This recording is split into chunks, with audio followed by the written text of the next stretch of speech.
नमस्ते, आँखीजालमा हार्दिक स्वागत। नेपालमा वन्यजन्तु संरक्षण कार्य 25 वर्ष अगाडि साई चितवन राष्ट्रिय निकुञ्जबाट सुरु भएको हो। यो अवधिमा हामी कहाँ 16वटा संरक्षित क्षेत्र पुगिसकेका छन्। 25 वर्षको यो संरक्षण अभियानमा हामी कति सफल भयौं त? र 25 वर्षको परिणामलाई निहाल्दा अब आउने दिनहरूमा हामीले कस्तो बाटो लिनुपर्ने हो? प्रतीक भण्डारीको रिपोर्ट।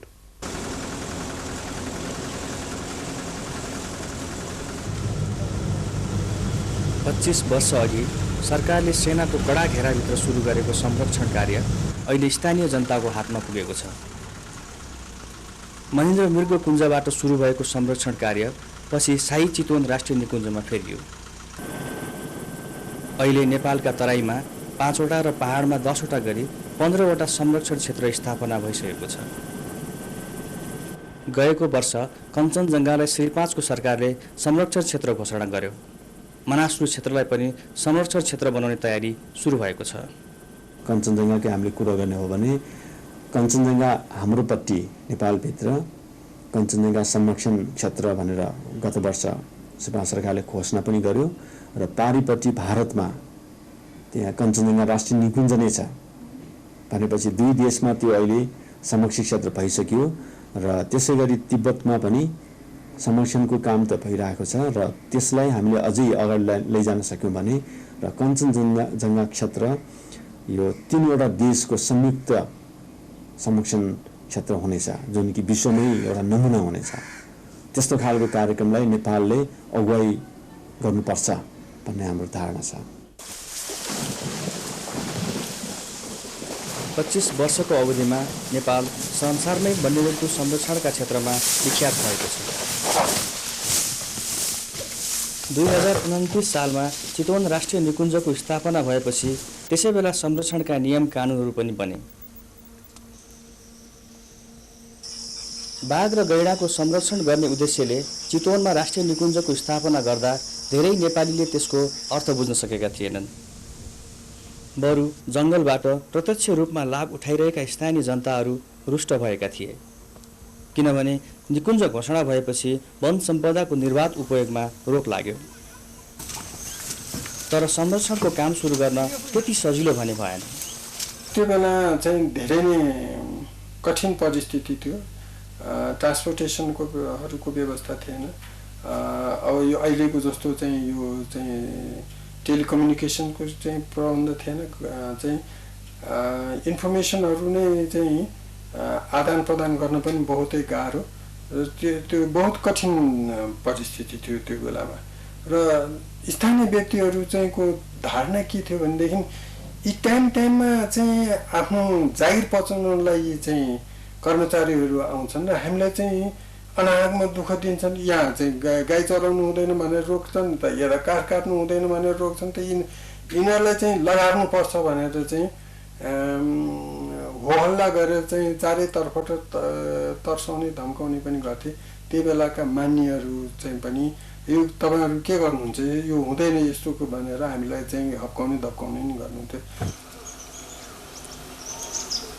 तर लामो समयसम्म सेनाको घेरामा बचाएर राखिएको निकुञ्जबाट अहिले स्थानीय बासिन्दालाई नै फाइदा हुन थालेको छ। चितवन राष्ट्रिय निकुञ्जले गैंडा संरक्षण गर्दा सन् 60 को दशकमा 100 भन्दा कम भइसकेको गैंडाको संख्या अहिले 500 को हाराहारीमा पुगिसकेको छ। यही सफलताको कारण गत वर्ष चितवनको गैंडालाई BBC टेलिभिजनबाट संसारभरि प्रसारण गरेर देखाइएको थियो।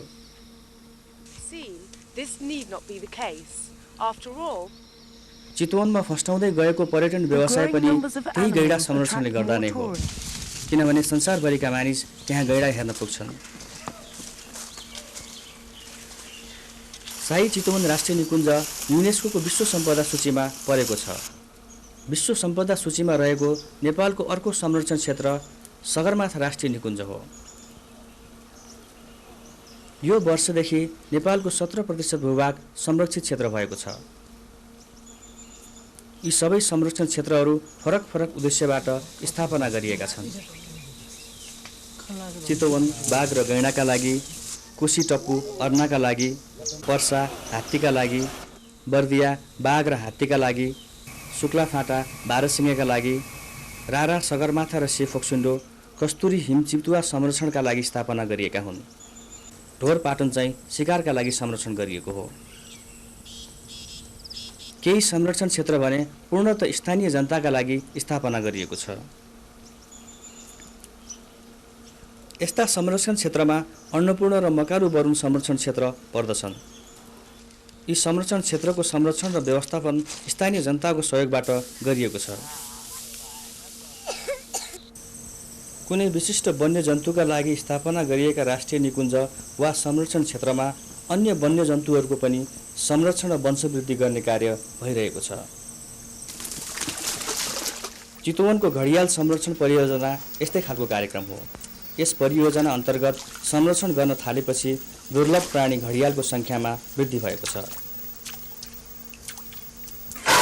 यसै निकुञ्जको खोरसोरमा स्थापना गरिएको हात्ती प्रजनन केन्द्रमा हात्तीको सङ्ख्यामा वृद्धि भइरहेको छ। बर्दिया राष्ट्रिय निकुञ्जको हात्तीसारमा पनि हात्तीको सन्तान बढ्ने अनुमान गरिएको छ।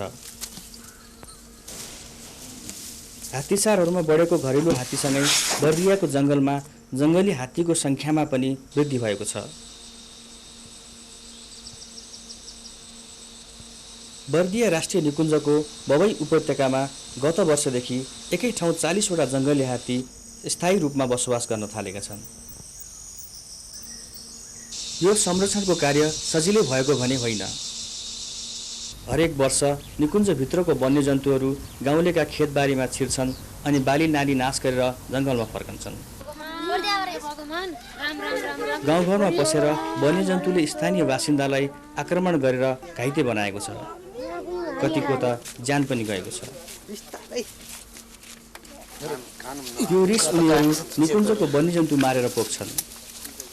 वन्यजन्तु र स्थानीय गाउँलेका बीचमा को बाँच्ने भन्ने लडाईँ हरेक वर्ष दोहोरिने गर्छ।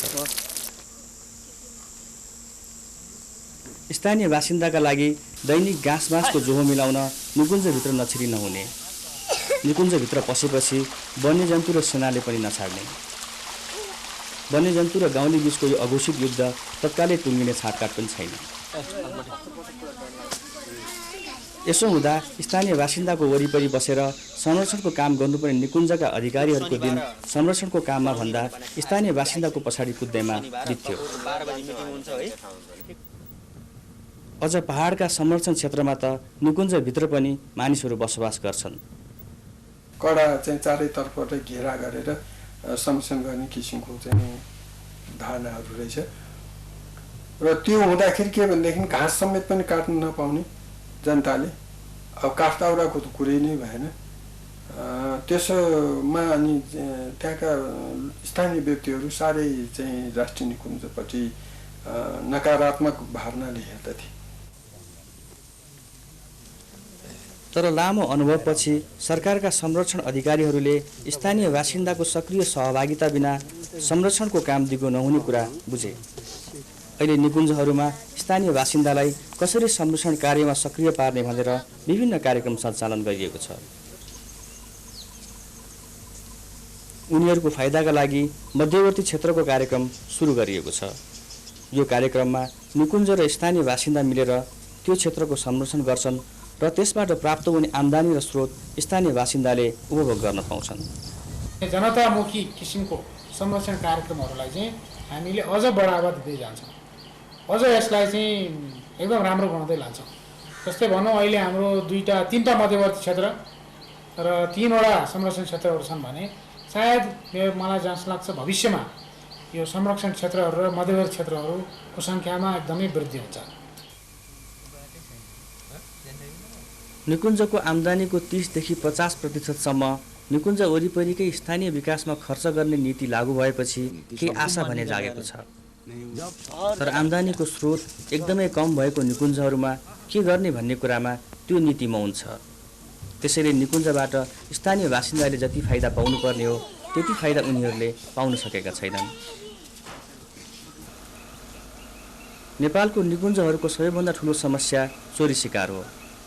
चोरी शिकार गर्नेहरूको जालो संसारभरि फैलिएको छ।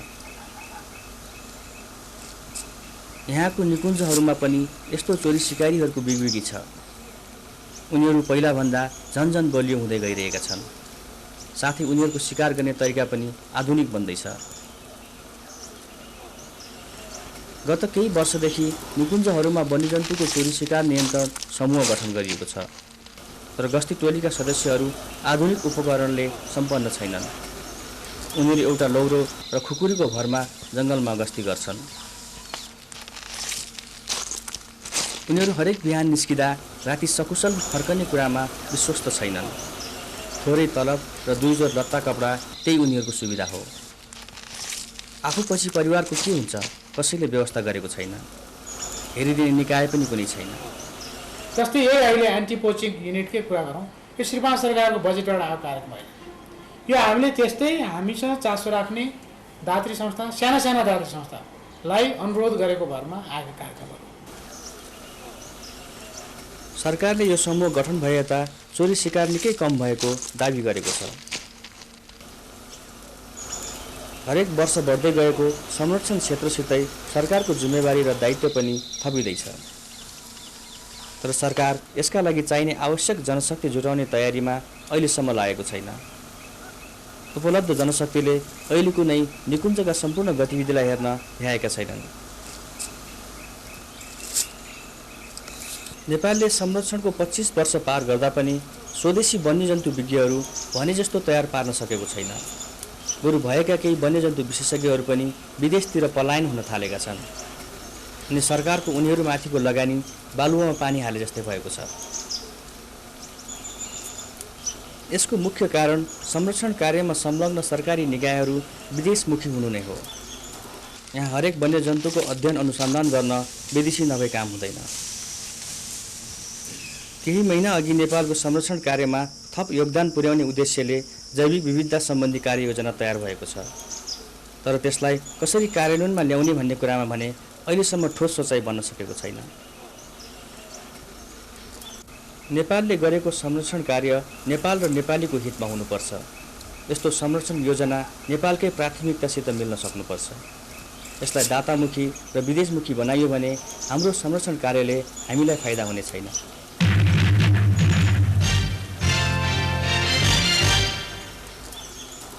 वन्यजन्तु संरक्षणको यो मूल्याङ्कनपछि अब हामी वन्यजन्तु सम्बन्धी एउटा विवादको कुरो गरौँ। सरकारले वन्यजन्तु विशेषतः गैंडा उपहार दिन थालेपछि यस सम्बन्धमा एउटा स्पष्ट नीति तयार हुनुपर्ने र उपहार दिने प्रक्रिया पारदर्शी हुनुपर्ने माग हुँदै आएको थियो। तर यति हुँदाहुँदै पनि सरकारले हालसालै साउदी अरेबियाको एउटा चिडियाखानालाई एक जोडी चितुवा उपहार दिएको छ, त्यो पनि पहिलेकै परिपाटी अनुसार।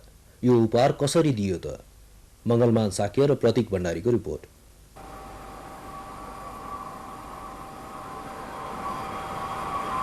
2055 साल असार 21 गते आइतबार बङ्गलादेशको हवाई जहाज कम्पनी विमान नेपाली चितुवा जोडी लैजानका लागि त्रिभुवन अन्तर्राष्ट्रिय विमानस्थलमा ओर्लदैछ। अबको केही समयपछि एक जोडी चितुवा नेपालबाट साउदी अरेबियातिर उड्नेछ। वन्यजन्तु उपहारका बारेमा सरकारले ठोस नीति बनाउनु पर्ने माग भइरहेको बेला गत साता एक जोडी चितुवा नेपाल सरकारले साउदी अरेबियाको रियाद जियोलोजिकल गार्डनलाई उपहार दिएको छ। चितुवा रियादसम्म लैजान रियाद जियोलोजिकल गार्डनका उपनिर्देशक पिटर डे सेलेस 2 हप्ता अगाडि नेपाल आइपुगेका थिए। This is not between the Nepali government and the Saudi government. This is there's no affiliation at all. This is basically the Riyadh Zoo is doing the London Zoo a favour and helping these two cubs rather than put them to sleep. That we're giving them an opportunity and a chance to survive. That's all it is. There's no money involved. There's no deals at all. केही वर्षदेखि वन्यजन्तु उपहारलाई सरकारले पारदर्शी बनाउनु पर्ने माग राष्ट्रिय तथा अन्तर्राष्ट्रिय गैर सरकारी संस्थाहरूले गर्दै आएका छन्, किनभने यस्ता उपहारहरूमा ठूलो रकमको लेनदेन हुने गरेको कुरा प्रमाणित भइसकेको छ। गएको वर्ष नेपाल सरकारले बेलायतलाई एक जोडी गैंडा उपहार दिँदा निकै विरोध भएको थियो। विरोध सडकसम्म पुगेको थियो। नेपालबाट गैंडा उपहार दिँदा लेनदेन भएको कुरा सरकारी तथा अन्य संलग्न संस्थाहरूले स्वीकारिसकेका छन्। भर्खरै अन्तर्राष्ट्रिय जगतमा खास गरेर ठूला तथा धनी चिडियाखानाहरू यस्ता दुर्लभ वन्यजन्तुहरूको व्यापारमा लागेका छन्। केही त्यस्ता ठूला चिडियाखानाहरू आफू पनि वन्यजन्तु किन्ने गर्छन् र अरूलाई पनि बेच्ने गर्छन्। Well, we had to buy. I mean, we were at an empty zoo 10 years ago. To acquire the animals, you definitely have to buy the animals. But 99% of our animals were bought from other zoos. यी चितुवाहरू सिन्धुपाल्चोक जिल्लाको गोरौटी सामुदायिक वनमा घाइते अवस्थामा फेला परेका थिए। जिल्ला वन कार्यालयले उनीहरूको स्याहार गर्न नसकेपछि त्यसको स्याहारको जिम्मा नेपाल अस्ट्रेलियन सामुदायिक स्रोत व्यवस्थापन परियोजनालाई दिइयो। परियोजनाले घाइते चितुवा स्याहार गर्ने जिम्मा बेलायती नागरिक कोलिन प्रिङ्गललाई दिएको थियो। First thing to think of is obviously to put them into the zoo in Patan, but they already have 5 or 6 leopards. They don't have the room for any more. And the third thing was that because they were quite seriously ill, we don't know whether that's left any other problems in metabolism and so on. And the facilities aren't available here to test or to look after them, so they need better care than it would be possible to give them. So it was then a problem of where else could they be put outside of Nepal. त्यसपछि कोलिनले London जुओलोजिकल society मार्फत रियाद जुओलोजिकल गार्डनमा सम्पर्क गरेर यी चितुवाहरूलाई त्यहाँ पठाउने चाँजो पाँजो मिलाए। यो काममा नेपाल सरकारका तर्फबाट वन विभाग संलग्न थियो। इजी एक्सेसेबल जहाँ छ हेर्नुहोस् कस्तो छ भने अब फ्याक्स गर्नु पर्यो कन्ट्र्याक्ट पोइन्ट। अब त्यो अस्ट्रेलियन प्रोजेक्टले कन्ट्र्याक्ट पोइन्टको चाहिँ काम गरे हो है, त्यो चाहिँ इन बिट्विन हामीसँग उसले छुपाएर केही कुरा पनि यसले गरेका छैन। उसले हामीलाई चाहिँ कम्युनिकेसन भइरहेछ। उसले के गर्थ्यो भने उनीहरूको अब जुन साउदी अरेबियाको रियाद जू छ त्यसबाट आएको फ्याक्सहरू अथवा जे जतिहरू छन् कागजपत्रहरू उसले हामीलाई दिने, हाम्रोबाट उसले ल्याइदिने मात्रै गरे हो। हामीसँग उसले नै सिधै गरेर यो जिम्मेवारी, किनभने प्रोजेक्टै हाम्रो हो। वन विभाग मात्रै लागेर चितुवा जोडीलाई पठाउन सम्भव छैन। यसका लागि वन्यजन्तु सम्बन्धी महासन्धि साइटिसको आधिकारिक संस्था राष्ट्रिय निकुञ्ज तथा वन्यजन्तु संरक्षण विभागले स्वीकृति दिनै पर्छ। चितुवालाई महासन्धिले संरक्षण अनुसूची 1 मा राखेको छ। अनुसूची 1 मा पर्ने वन्यजन्तुहरूलाई दिन वा लिनका लागि ती देशहरूले साइटिसबाट अनुमति लिनुपर्ने हुन्छ। यो सेतो गाडीमा चितुवाहरूलाई विमानस्थलमा ल्याइएको थियो। यहाँ सेलेस र उनका साथीहरू चितुवालाई पठाउने अन्तिम तयारी गर्दैछन्। विमानस्थलको मूल ढोका अगाडि चितुवाहरूलाई राखिएको छ। चितुवा पठाउने मूल बाटो पनि यही नै हो। चितुवा लैजानका लागि चाहिने आवश्यक सबै कागजपत्र तयार पारिएको छ। The main documentation we have is the CITES permit. That's basically explaining that the 2 animals are a gift to the Riyadh Zoo. And then we have permission from the department here. And then we have our own import permit from the National Wildlife Commission in Saudi Arabia, which is signed by the zoo and signed by the CITES permit people. So basically they have got the export CITES permit, they've got the import CITES permit, and that's all that's necessary to move any endangered species or any species of any type. यी चितुवाहरूलाई काठमाडौँबाट बङ्गलादेशको ढाका र त्यहाँबाट रियाद पुर्याइनेछ। राष्ट्रिय नीति निर्माण नभइकन वन्यजन्तु उपहार नदिने कुरा सरकारका आधिकारिक व्यक्तिहरूले सार्वजनिक रूपमा अभिव्यक्त गरिसकेका छन्। तर पनि त्यस्तो नीतिको कुनै टुङ्गो नलागी यी जोडी चितुवालाई किन पठाइयो त? खासमा चितुवाको कुरा छ। चितुवा साइटिसको एपेन्डिक्स 1 मा भए पनि हाम्रो लागि यो चाहिँ दुर्लभ वन्यजन्तु होइन र त्यो हिसाबले हामीले यसलाई दुर्लभको हिसाबले यसलाई हामीले ट्रिट गरेकै पनि छैन। जहाँसम्म नीतिको कुरा गर्नुभयो चर्चामा त पक्कै पनि आएको हो, तर नीति निर्माण चाहिँ भइसकेको जस्तो मलाई पनि लाग्दैन। अब यदि मन्त्रीज्यूले त्यो कुरा भन्नुभयो हो भनेदेखि निश्चय नै त्यो नीति बन्नेछ भन्ने मलाई विश्वास छ। तर मलाई जहाँसम्म त्यो नीति अहिले बनेको छ जस्तो मलाई लाग्दैन र बन्नु चाहिँ पर्छ। त्यो कुरो ठिकै हो, बन्नु चाहिँ पर्छ। र हामीले दुर्लभ वन्यजन्तुहरू अहिलेसम्म कहीँ पनि पठाएको छैन। जुन बेला लन्डन जुलोजिकल सोसाइटी मार्फत जुन 2टा गैँडाहरू गयो त्यस पश्चात हामीले दुर्लभ वन्यजन्तुहरू पठाएको छैनौँ। र यदि हामीले त्यस्तो पठाउनु पर्ने व्यवस्था आवश्यकता भएछ भने म त नीति मात्रै होइन कि एउटा ऐनमै व्यवस्था भएर जान सकेदेखि राम्रो हुन्छ भन्ने पक्षमा चाहिँ म छु।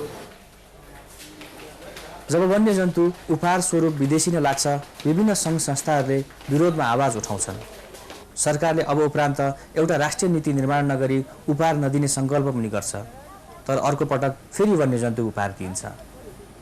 जसले जहिले मागे पनि खुर्क चाहिँ दिइहाल्ने भन्ने प्रक्रिया अपनाउनु भन्दा हामीले एक किसिमले कुनै उपहार दिएपछि हाम्रो पनि संरक्षणमा त्यसको प्रत्यक्ष फाइदा होस् भन्ने दृष्टिकोण राख्नुपर्छ भन्ने उसले हामीले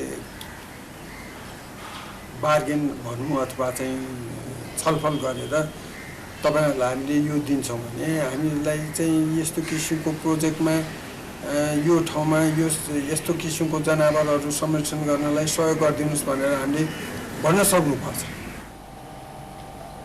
वन्यजन्तु उपहारका कुरामा स्पष्ट नीतिको माग हुँदाहुँदै पनि यसपटक फेरि चितुवा जोडी विदेशिए। हामी कहाँ समस्याको रूपमा बढेको चितुवाको सम्पूर्ण संरक्षणको जिम्मेवारी अब हामीले लिन नसक्ने भइसकेका छौँ। तर कुरो चितुवा उपहार भन्दा पनि उपहार नीतिको हो। वन्यजन्तु संरक्षणमा नेपालले ठुलो लगानी गरेको छ, त्यसैले यसको मूल्य नेपाली जनताले पाउनुपर्छ। यसका साथै आजको आँखीझ्याल यही सकिन्छ। 15 दिनपछि फेरि विविध र सूचनामूलक सामग्री लिएर उपस्थित हुने नै छौँ। शुभरात्रि।